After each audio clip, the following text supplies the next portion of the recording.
There is something that happens in the middle of a perfectly ordinary day, not during a crisis, not during a loss, in the middle of something small.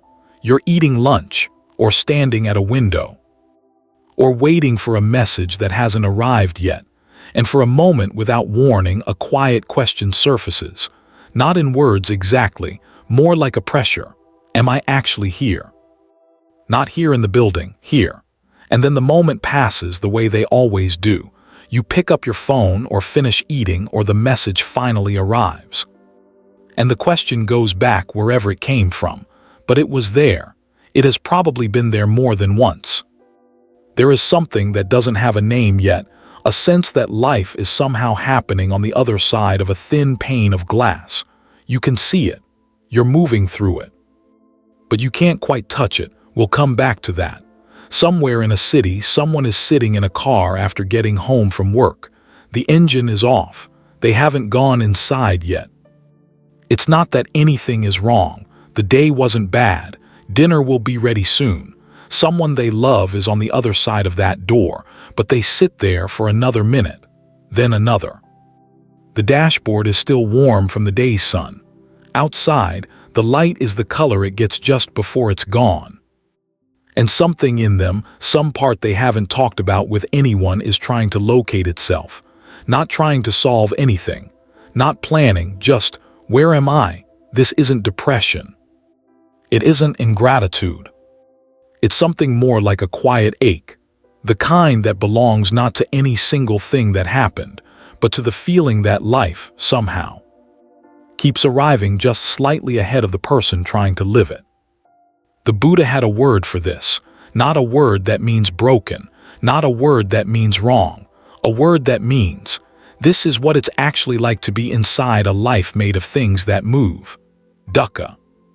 Most people hear it translated as suffering, and they picture the loudest version: grief, loss, crisis. But dukkha also describes something quieter. What it feels like to wear a shoe that's almost the right size. You can walk. You can function, but with every step something is slightly off, not enough to stop, enough to feel. And the reason it fits that way, just almost but not quite, has nothing to do with failure. It has everything to do with impermanence. The body you woke up with this morning is not exactly the same body that went to sleep last night. The feeling you were certain about 3 weeks ago has already shifted. The version of someone you love that you built your sense of safety around, they have been quietly changing, the way people do, while you were still holding the earlier version. Nothing holds its shape, not in a frightening way, in a true way. The Buddhist word for this quality of things not holding still is anicca, impermanence.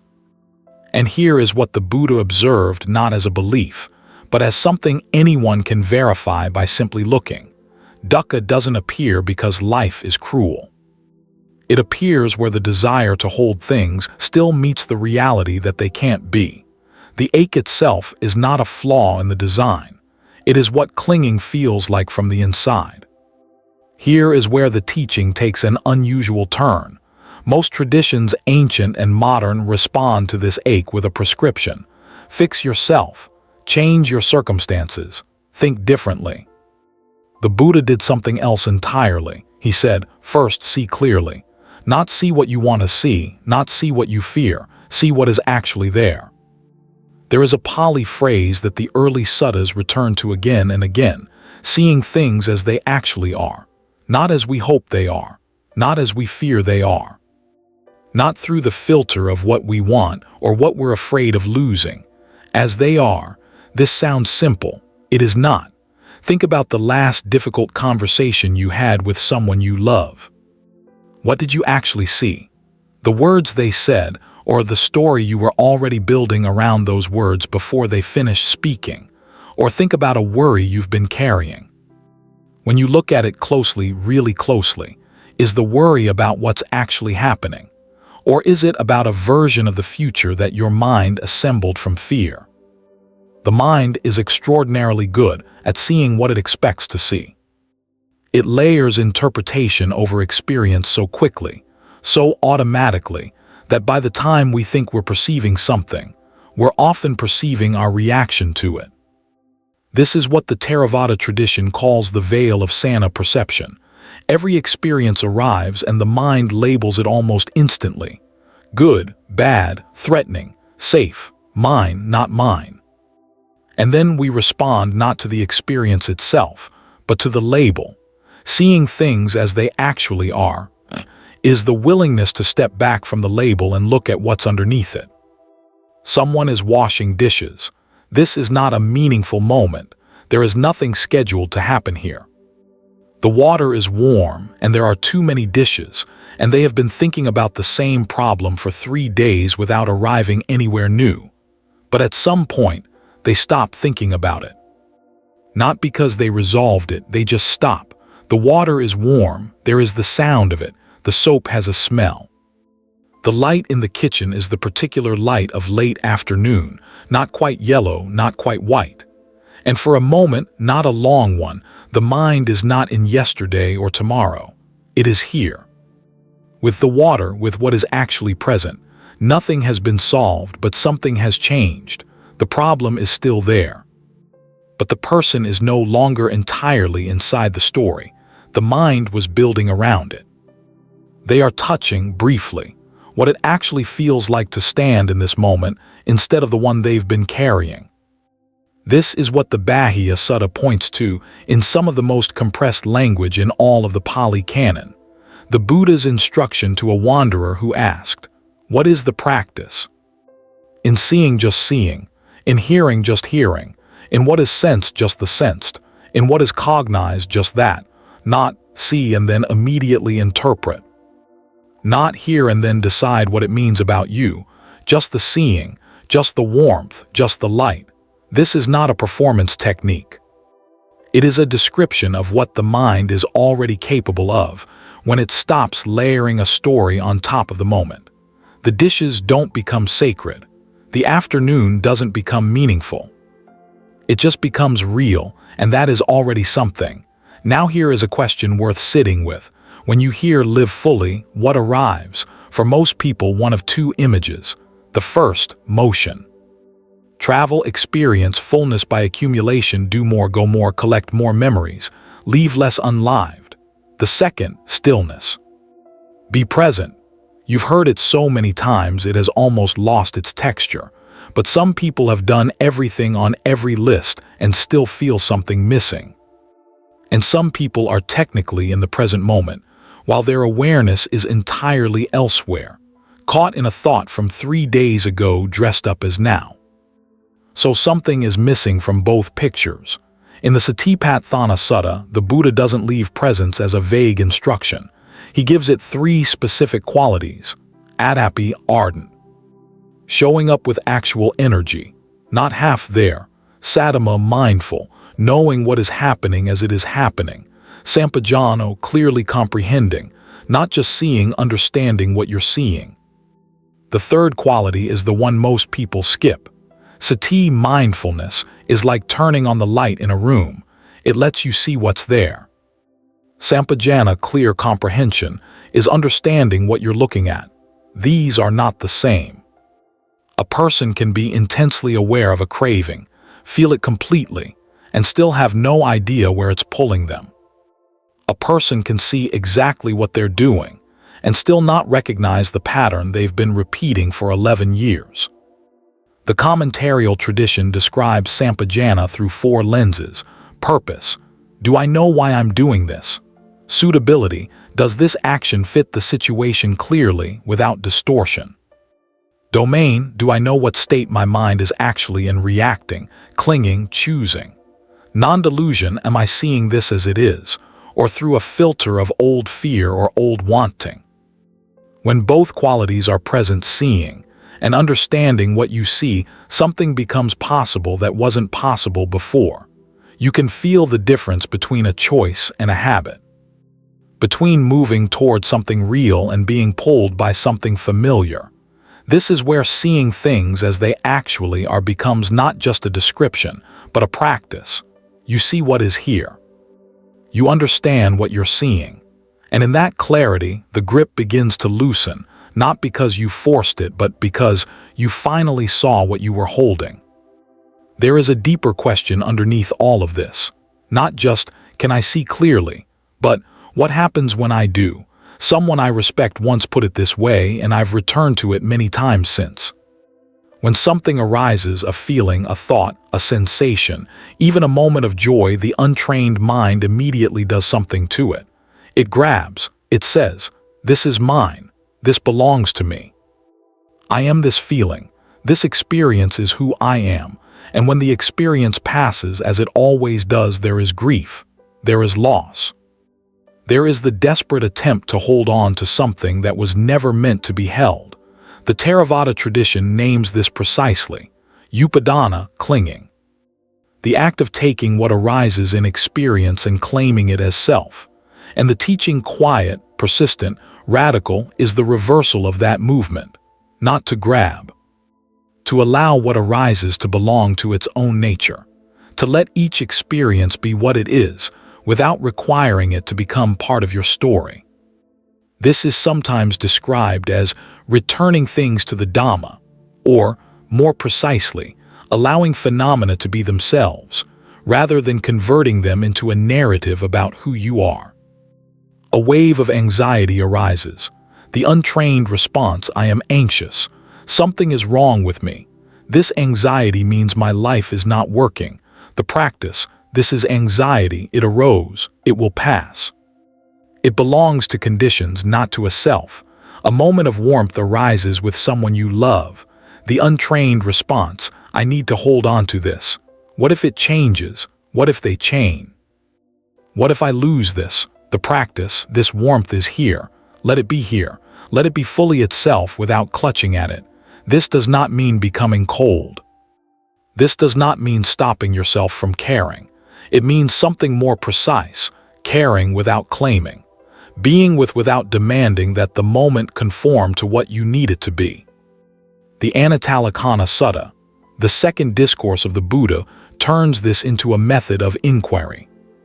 Look at any experienced body, feeling, perception, mental formations, consciousness, and ask, is this permanent or impermanent?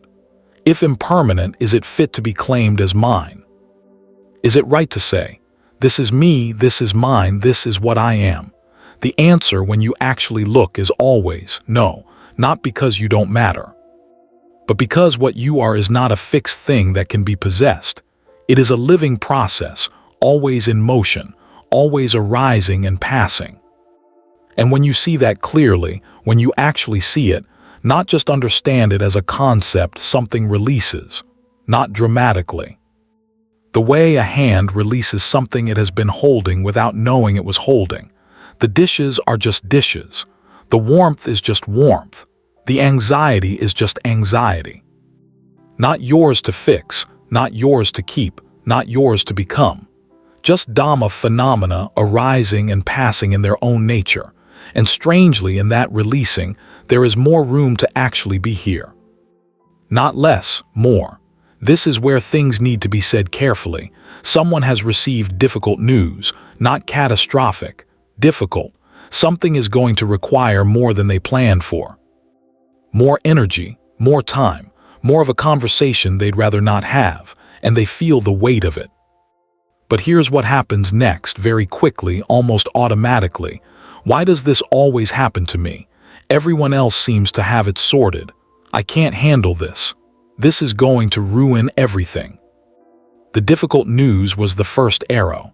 Real, already landed. But the second arrow, that sequence of thoughts, is the one they're shooting into themselves. A weight added to the weight. The Buddha described this as precisely as anything in the canon. The pain of the moment, and then what the untrained mind does to the pain of the moment. And here is what the practice reveals when you can see it. The second arrow is almost always a failure of see things as they really are, not the pain that's real. That's the first arrow. The teaching never asks you to pretend it isn't there. But the spiral, the interpretation, the catastrophizing, the comparison, that is the mind adding a story to a situation. Seeing not what is actually here, but what it fears might be here. claiming the pain as identity. This is my life. This is who I am. This always happens to me. The practice is not to deny the first arrow. It is to notice the second. And when you can see the difference, even faintly, there is the situation, and then there is what you added. Something becomes available. You carry only what actually needs to be carried. The rest can be returned to where it came from. This is Sama Vayama, right effort, not effort in every direction, not effort by forcing. Effort placed with clarity, what to release, what to protect, what to cultivate, and what to sustain. When there is something to do, do it clearly without the second arrow. When there is rest to be taken, take it without guilt. When someone in front of you needs to be met, meet them without the mind already elsewhere, not as performance, as practice. Here is the thing that may have been underneath this entire conversation from the beginning. That pressure you felt in the middle of a Tuesday. The question that surfaced without words, am I actually here? It wasn't a failure. It was the mind recognizing, however briefly, that something more is available.